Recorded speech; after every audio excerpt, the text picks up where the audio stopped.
It was just after sunset when the knock came. Not loud. Not urgent. The kind of knock that assumes cooperation before it's even offered. I remember noticing how quiet the street was. No kids outside. No cars passing. Just porch lights flickering on one by one as winter settled in. I wasn't expecting anyone, and that alone made the sound feel heavier than it should have. When I opened the door, 2 police officers stood on the porch. They weren't aggressive. Not yet. But they weren't relaxed either. One stood slightly forward, hand resting near his belt, posture practiced. The other scanned the house behind me, eyes moving the way they do when they don't quite know what they're walking into. "Good evening," the first officer said. "We're responding to a call from the Homeowners Association." That was my first clue this wasn't going to be normal. HOAs don't usually call the police unless they want something enforced quickly or publicly. They prefer authority with uniforms. The officer continued. "We received a complaint regarding a violation on this property." I asked what kind. He hesitated. That was the second clue. "There was a report of unauthorized activity," he said finally, "and refusal to comply with HOA directives." I nodded once and stepped fully into the doorway so they could see me clearly. That's when everything changed. The second officer stopped scanning the house. His eyes locked on me, then flicked to the first officer. Their body language shifted, not dramatically, but enough that anyone paying attention would notice. I hadn't raised my voice. I hadn't argued. I hadn't even asked them to leave. I simply stood there. "Can I see the complaint?" I asked calmly. The first officer blinked, clearly recalibrating. Yes. One moment. As he pulled out his notepad, I noticed a woman standing several steps back near the sidewalk. Arms crossed. Jaw tight. HOA badge clipped proudly to her coat. She didn't look surprised to see the police. She looked satisfied. That satisfaction didn't last long. The officer glanced at the address on the complaint, then back at the house number beside my door. He checked it again. Then again. "Sir," he said slowly, "can you confirm your name?" I did. The second officer let out a quiet breath he probably didn't mean to be audible. They hadn't expected me. Whatever the HOA had told them, whatever picture had been painted, it hadn't included this. I asked if I was being detained. "No," the first officer said quickly. "No, sir." Asked if I was suspected of a crime. Another pause. "No." I nodded. "Then this is a civil matter." The officers exchanged a look. The kind that says we've been here before. Behind them, the HOA woman shifted her weight, clearly irritated that the interaction wasn't escalating the way she'd planned. She stepped forward. "You need to tell him he has to comply," she said sharply. "He's been refusing notices for weeks." The first officer turned to her. "Ma'am, this doesn't appear to be a police matter." Her face tightened. "He's violating HOA rules." The second officer spoke up for the first time. "Do you have a court order?" She didn't answer right away. Instead, she said, "He knows what he's doing." That was the moment the officers truly froze. Because knowing what you're doing and having the authority to enforce it are two very different things. And standing in that doorway, watching the certainty drain from the situation, I realized something important. The HOA hadn't called the police because they were right. They'd called because they thought no one would question them. They were about to find out how wrong that assumption was. The first officer cleared his throat and stepped slightly to the side, creating a subtle barrier between me and the HOA woman. It wasn't dramatic, but it was deliberate. Control had shifted. "Ma'am," he said, "we need to understand exactly what you're asking us to enforce." She straightened, clearly irritated that the spotlight was suddenly on her. "He's violating HOA regulations," she repeated. "He's refused multiple compliance notices. We've documented everything." The officer nodded once. "What regulation?" She hesitated.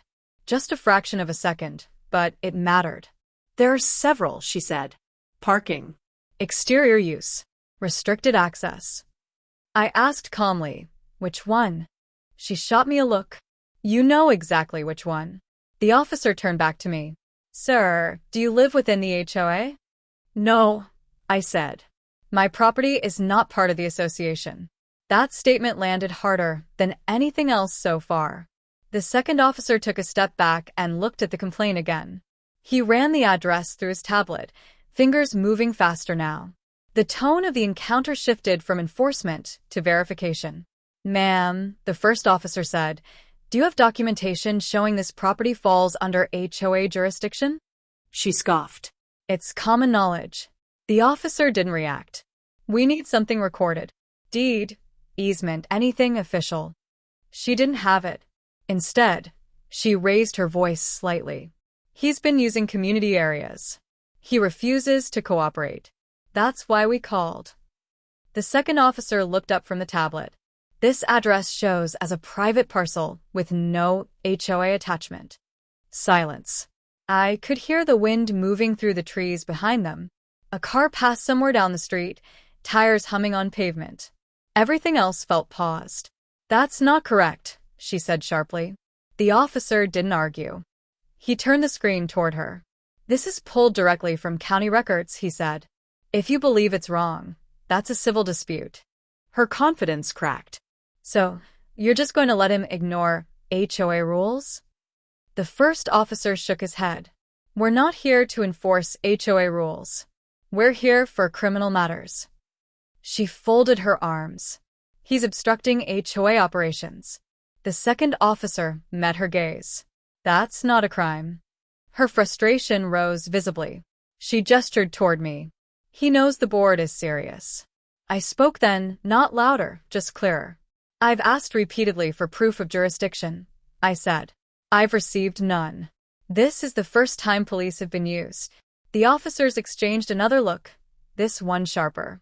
"Ma'am," the first officer said, "did you tell dispatch there was a crime in progress?" She didn't answer immediately. The pause was enough. The second officer's posture changed completely. The casual alertness disappeared, replaced by something more cautious. "False reporting is a serious matter," he said evenly. Her face flushed. "I never said crime. I said noncompliance." The first officer nodded slowly. "Dispatch reported a possible trespass and refusal to comply with lawful authority." She opened her mouth, then closed it again. That was when panic set in. Not loud panic. Not visible panic. The kind that creeps in when someone realizes the authority they tried to borrow is now examining them instead. The officer stepped back from the door. "Sir," the first officer said to me, "you're not required to do anything further tonight." He turned to her. "And you," he said, "should resolve this through proper civil channels." Her jaw tightened. "This isn't over." He met her stare. "For us, it is." As they walked back toward their car, lights still off, no report issued, no warnings given, I stayed in the doorway and watched the HOA woman stand there alone. The police hadn't panicked because of who I was. They'd panicked because they realized they'd been used. And they didn't like it. Not at all. The patrol car didn't pull away right away. The officers stood near it for a moment, speaking quietly to each other while the HOA woman hovered several steps back, arms rigid at her sides. She looked smaller now, less certain. The borrowed authority had evaporated, leaving her with nothing but paper notices and a bad decision. I stayed where I was, door open, light spilling onto the porch. There was no reason to retreat. Silence, in moments like this, says more than confrontation ever could. Finally, the first officer turned back toward me. "Sir," he said, voice lower, more measured than before, "I want to be clear. No report is being filed against you." "I understand," I said. The second officer added, "If they continue to involve law enforcement without cause, document it." That was the warning. Not to me but to her. The HOA woman bristled. "We were just trying to enforce community standards." The officer didn't even look at her this time. Community standards don't override property law. With that, they got into the car. No lights. No siren.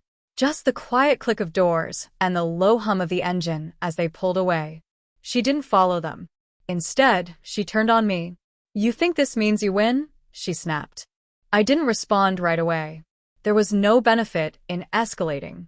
She wanted a reaction. something she could reframe as hostility, something that would justify the next step she was already planning. "I think it means you should stop," I said evenly. Her laugh was sharp, humorless. "You don't get to decide that." "Neither do you," I replied. That landed harder than she expected. She took a step closer, then stopped. The confidence was gone now, replaced by calculation. The police hadn't just declined to act, they'd made it clear she was the problem. "I'll be reporting this to the board," she said. "This behavior." I nodded. "Please do." She stared at me for a long moment, as if waiting for anger, fear, anything she could use. I gave her nothing. Finally, she turned and walked back toward her car, heels crunching against the gravel of a driveway she didn't own, posture stiff with frustration. The next morning, an email arrived. Not from her, but from the HOA's legal counsel. The tone was different. Gone was the certainty. In its place was careful language, hedging phrases, and an invitation to clarify jurisdictional boundaries. They wanted a meeting. I declined. Instead, I responded with attachments: my deed, the county plat, the recorded survey. The same documents I'd been offering for weeks. Then I asked a single question. "Please identify the legal basis for involving law enforcement." Hours passed. Then a reply arrived. They claimed it was a misunderstanding, a miscommunication, an overzealous board member acting independently. I forwarded the email to my attorney. By the end of the day, a formal cease and desist was drafted. It outlined improper use of police resources, harassment, and potential liability if the behavior continued. The letter was sent certified. Silence followed. Days passed. Then a week. No more notices. No more emails. No more compliance deadlines. What the HOA hadn't understood was this: calling the police isn't a show of strength when you're wrong. It's a spotlight. And once it's turned on, everything else becomes impossible to hide. They'd tried to escalate. Instead, they'd exposed themselves. And the consequences were just beginning.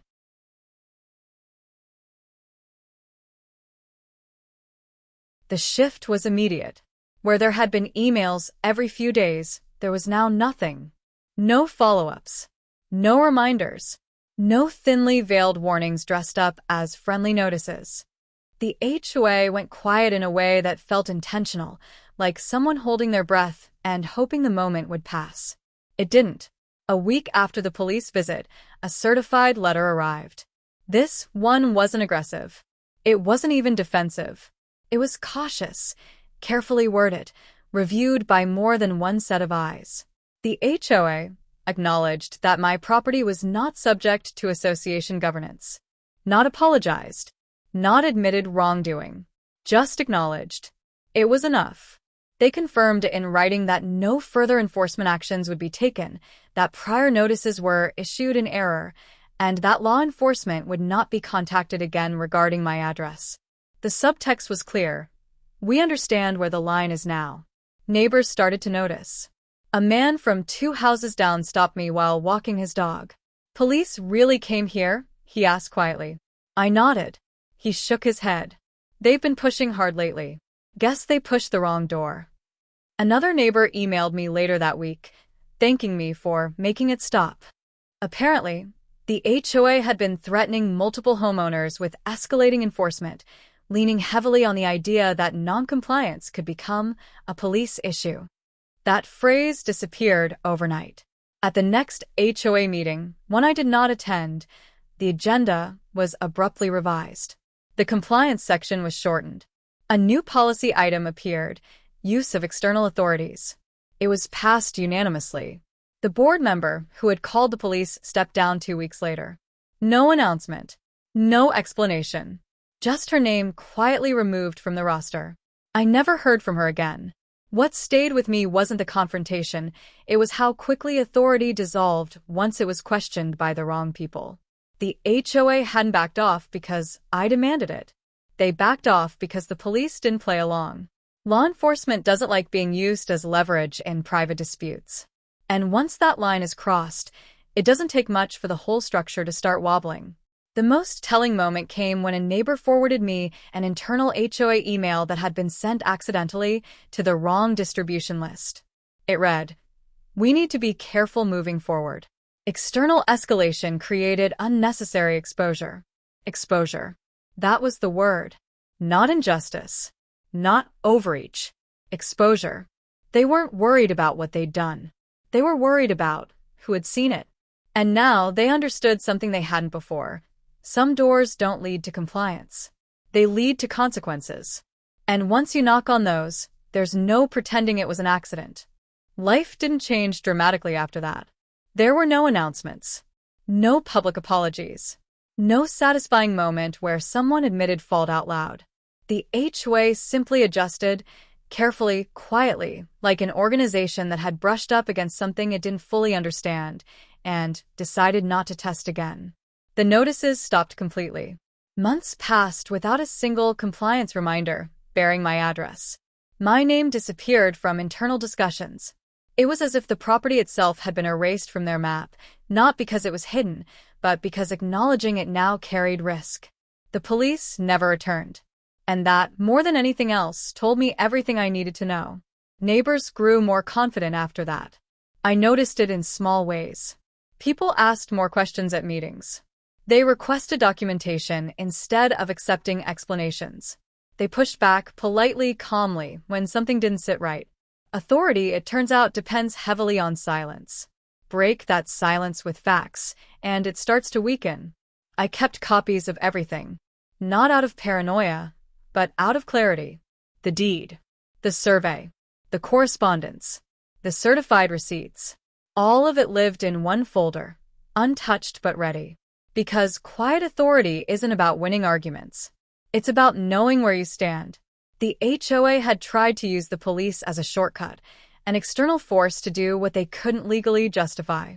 It didn't work, and once it failed, it couldn't be repeated without consequences. That's the part people often miss. Overreach doesn't end because someone gets angry. It ends because someone holds the line without flinching. I never raised my voice, never threatened, never demanded. I opened the door, answered honestly, and let the record speak. The officers hadn't panicked because of who I was. They panicked because they realized they were standing in the middle of a private dispute called they're under false pretenses, and that realization carries weight. For everyone involved, the house is still quiet at night. The porch light still flicks on at dusk.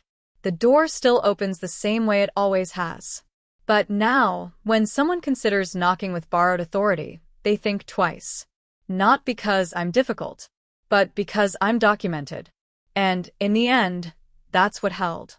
Not power, not volume, not intimidation, just quiet justice.